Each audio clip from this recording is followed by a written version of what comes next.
Today I'm sharing from Melody Beattie, Codependent No More. This is part 2 of our probably 3-part series. So she says that we have to look into Codependent Anonymous, CODA.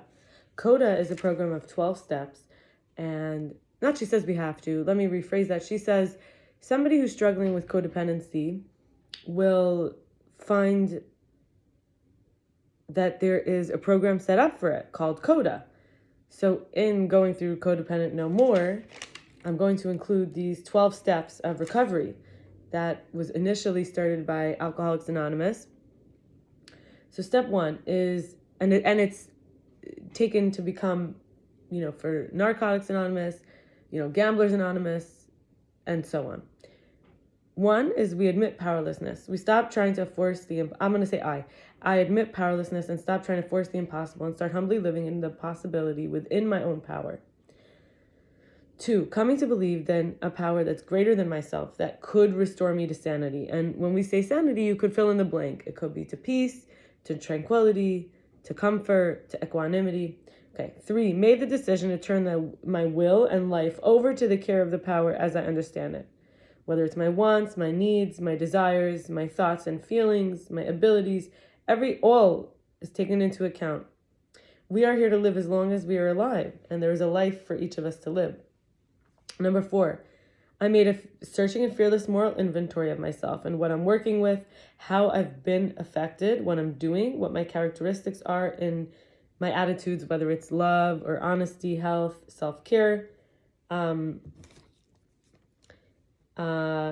not feeding into the self-hate, the earned guilt, the self-castigation, which has been responsible for so much of the problems, examining the good qualities and the hurts and the angers, the roles, the standards, and the values.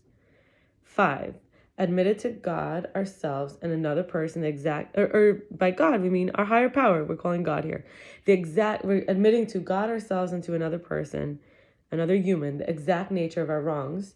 We tell on ourselves. We don't have to hide. We trust a skilled and trustworthy listener to share with. And we are able to reach healing and forgiveness and liberated from our woundedness. 6, we were entirely ready to have the higher power remove all the defects of character. We realize some of our self-protection is harming ourselves and others. We are ready to take the risk and realize that there's outdated behaviors and attitudes, and we are willing to change and cooperate with change. For example, low self-worth is a defect. To make ourselves be not worthy of much, we avoid a lot of responsibility and power. We do have an excuse, and we could avoid change.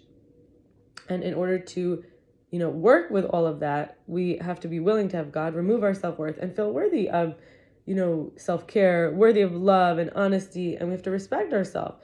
And we have to feel worthy of financial security and not staying so small, not avoiding. Next is 7, humbly ask our higher power to remove the shortcoming. So 6, we were ready. 7, we ask. And 8, made a list of all the persons we'd harmed. We became willing to make amends to them. We cultivate a willingness, and doing this relieves the guilt. In other words, we recognize that we've harmed ourselves and others, and we become ready to make amends with each. Making amends doesn't mean, oh, I'm sorry. It means actually making amends. Sometimes it's a living amends, if it's to someone we have an ongoing relationship with. Sometimes it's an action to rectify the wrong. And sometimes it really is just opening up and saying that I can now acknowledge, what I've done. Number 9, made direct amends to such people wherever possible, except when if we would do so, it would cause, injury to them or to others.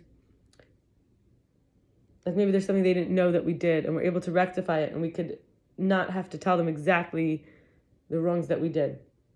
But not because we're avoiding the truth, but because we don't want to harm them. 10, continuing to take personal inventory, and when we were wrong, we promptly admitted it.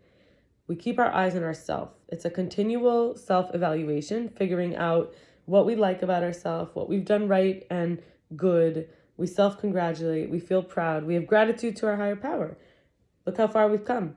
We figure out what we don't like that we've been doing, and we know how to say, I'm wrong, I'm sorry. We accept ourselves and take care of ourselves. We don't self-hate. And we don't let the guilt add up at all, at any point. Number 11, we sought through prayer and meditation to improve our conscious contact with higher power as we understand our higher power, as I understand. praying only for the knowledge of my higher power's will and the power to carry it out. We learn the difference between rumification and meditation. We learn the difference between, trust. Basically, rather than avoidance, we start to get quiet, detached from the situations, from the material world. We pray, we meditate, ask what's wanted of us and for the power to do it.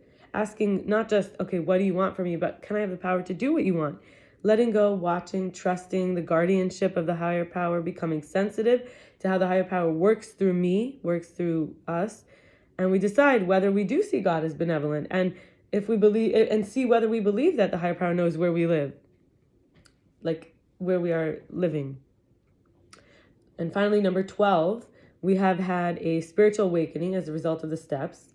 We try to carry this message to ourselves, to others, and to practice these principles in all our affairs.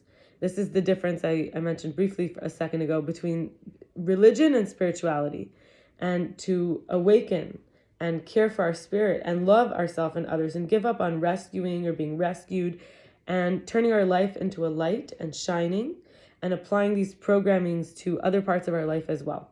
And, she does say, well, besides for the program, you have to seek professional help. The program is your program. You can get a sponsor in the program, not financial sponsor, a guide, a mentor in the program, someone who's working the steps of recovery. You can go to meetings, you can read the books, but you have to seek professional help if you feel depressed or suicidal, if you want to do an intervention for an addict or a troubled person, if you're a victim who's recovering from physical or sexual abuse, if you are physically or sexually abusing someone, God forbid, if you cannot solve the problems, if you feel stuck, if you are experiencing problems with substances, or if you believe that you need it.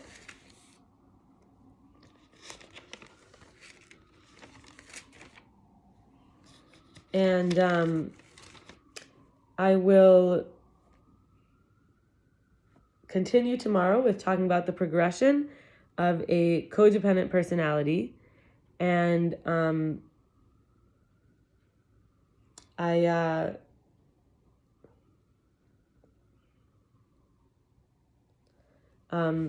wish you a good rest of your day, and be well. Bye.